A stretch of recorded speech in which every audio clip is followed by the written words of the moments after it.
आइल क्रिसमस के दिनमा करी तैयारिया। आइल क्रिसमस के दिनमा करी तैयारिया। सुनी ना प्रभु के भजन के गायब जा, चली के प्रभु के भजन के गायब जा।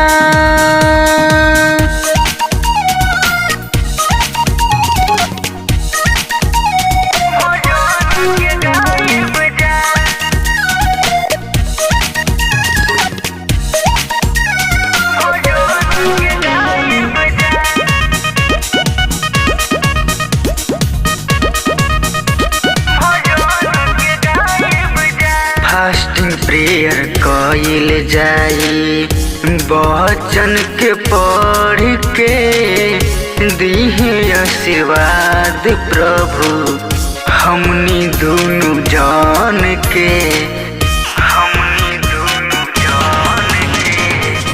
फास्टिंग प्रेयर कइल जाई, वचन के पढ़ के दिहे आशीर्वाद प्रभु हमने दोनों जान के। जाही ना बजरिया एगो लादी रहुरा सड़िया। सुनी ना प्रभु के भजन के गायब जा, चली के यीशु के भजन के गायब जा।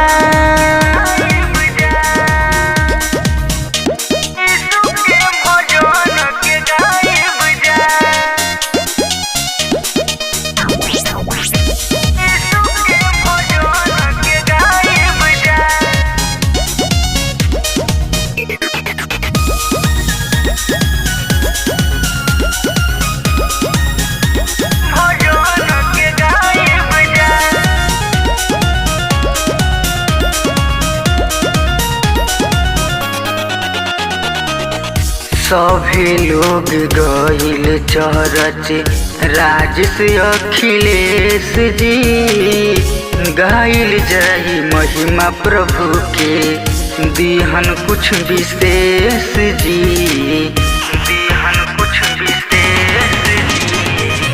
सभी लोग गइल चरच, राजेश जी गाइल जाई महिमा प्रभु के, दिहन कुछ विशेष जी।